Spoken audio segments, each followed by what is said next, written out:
Hello guys, my name is Mark and yes, back again with another video, and this time we're going to change it up a bit and we're going to do a review. Yes, a dyslexic person doing a review. It's going to go down absolutely smashing.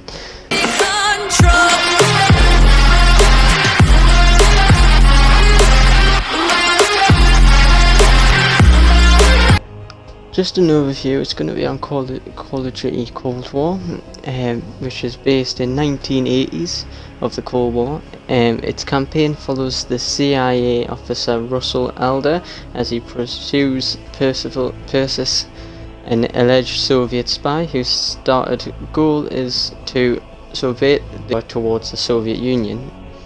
And that is the campaign in a nutshell. We're going to cover a few things like weapons, maps, game modes, and then at the end I'll give my personal final verdict. So sit back, relax, enjoy the gameplay, and yeah, let's go. So my favourite gun so far would have to be the AK-47, just the way it moves as an assault rifle. It's just so mainstream. I haven't got a lot of attachments on it. I currently run a red dot sight with the hydraulic setting, along with taped magazines, and that try to increase the hip fire accuracy as well. I also then run a combat knife as well, and sometimes a shotgun depending on what game mode I use, but we'll go into that later. The most hated gun at the minute, which I believe is so annoying, is the MP5. Yes, it's a good gun and I do use it myself, but only on an odd occasion when I really have to. But it's overused and is used all the time. It is so annoying.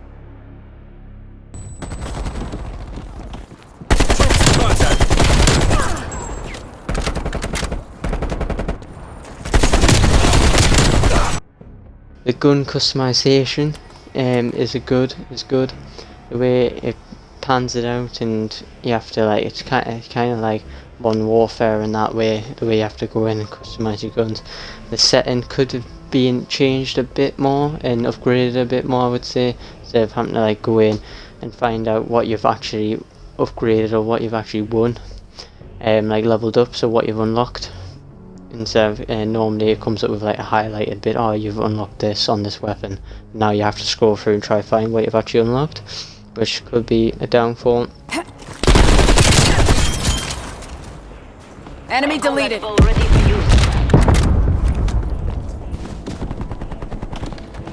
Bomb acquired. Over here. I would say the graphics overall are better than before in some senses on certain maps. Like Satellite is a good desert map, and you have parachutes caught in rubble and everything like that, and if you throw a grenade next to them or you shoot next to them, the power lines and the parachute waves and ripples with the explosion, so they've focused more on that effect. And when you're on the Arcada map with the 3 boats, there's a lot of water in that, and the way the water looks and moves as well, it's more freely and it's a lot better. Moving on swiftly on to game modes. Yes, the game modes are fast paced depending on, like I said, which ones. So Search and Destroy is fast paced, it's first to 6 wins, and just like a normal Search and Destroy from any other Call of Duty, it's fast paced. Majority of people use shotguns. I run with an AK-47 and a shotgun to mix it up a bit, and with me field upgrade, which is proximity mine. Domination is another good one with the 3, with the 2, depending on how big your map is, the 3 or 2 bombs that you have to blow up, A, B and C, or just A and B. It gives you a lot of free movement. The bomb, when you're planting the bomb on Search and Destroy and Domination, is good. The way it looks, the detail, the attention to detail and everything like that is perfect, spot on, I believe. And the team deathmatch, depending on what map it is, it's really good. If it's if you're not playing a normal 6v6 team deathmatch, but if you're playing the bigger one, which is a 12v12, which is kind of like ground war for Modern Warfare, it's a lot fast paced, a lot intense, and I would say it's a lot better. I preferably didn't play Ground War as much in Modern Warfare because I didn't like it, but this 12v12 team deathmatch on Cold War seems to be a lot better and is getting into the steam of things. Another new game mode is Escort VIP, so it's just like the hostage situation in Rainbow Six Siege, which the majority of people have played. If not, it is very good and I recommend playing that as well. But instead of the hostage being a computerized person, it's chosen at random and it's one of your teammates, and you and your teammates have to go in with your escorted team player and hit several checkpoints to score more points without obviously dying. This then helps you work together as a team, so if you're playing as a squad or within other people online, you've got a better chance of winning that.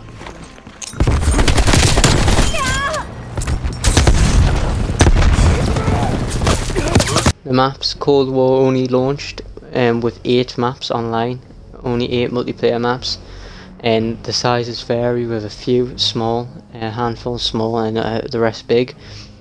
And as I see in the clip that I'll be playing at this exact time, I did do a lot of running around in certain maps, just like the one in Moscow, which paid a lot of attention to detail with like the relics and the artifacts that are in Moscow. But then this map that I'm currently playing as well. But like I said, a map called Satellite, one of the smaller maps but great graphics and things move with explosions, just like in a few other maps as well. I threw a grenade at a power cable, and the power cable rippled along and connected to another power cable that then rippled, and it carried on going and it stopped eventually. So that's attention to detail, because if something like that happened in previous COD games, it would have just exploded and nothing would have happened, nothing would have moved. Right clear. Already. Deploying prox mine. Satellite also brings good sniping positions along with Armada, which is another one of the bigger maps that consists of 3 ships that you can swim or sail between, which gives a good variety of things to move. There's a lot of sniping positions in that, and in this game as well, snipers play a lot in this game. It's upper torso or headshot is a 1-shot kill. Anything below the lower torso and below is a 2-shot kill. I currently use a sniper rifle majority of the time, as you'll see in these clips, and I'm slowly getting better with it. Enemy spy plane inbound. Checkmate is another map which consists of like a training ground with a plane in the middle, and there's a lot of corners and dark shadowy corners that people tend to camp behind and hide in and wait for you to run past, and then they pop out, kill you and then hide back in, which is really annoying. And for people that hate camping as much as me, it will get on your nerves. So they need to fix that, because the darker shades of the map, you can't see them, and all of a sudden they'll pop out and you're like, shit, there's someone fucking there. And it's really bad, personally. So that's one of the things I would say Activision and Treyarch need to fix.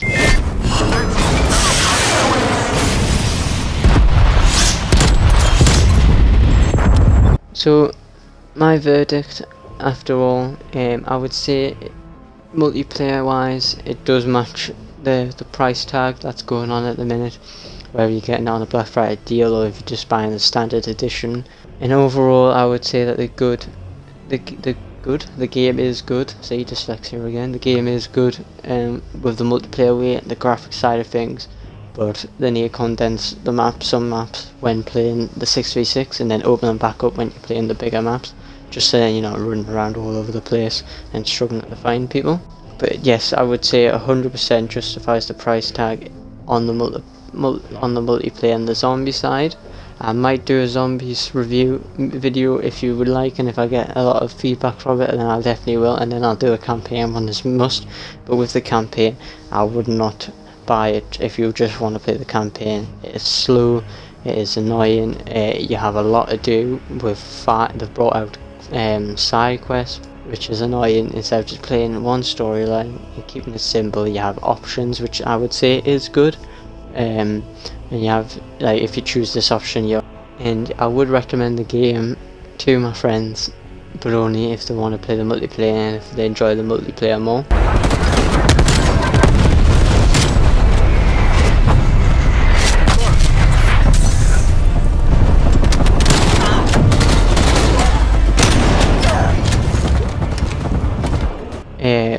And it does have the same feel as some of the old school shooters, and like I said before, the Call of Duty did try to bring it back to basics and strip all the bullshit away from it. But overall, I would rate this game as probably a 7 out of 10, 1 obviously being the worst, 10 being the best. So that's all for now. That's my review, that's my verdict. I hope you enjoyed the video. Please like and subscribe, and comment down below if I should do another review on other games or on zombies or on campaign mode. I've been back.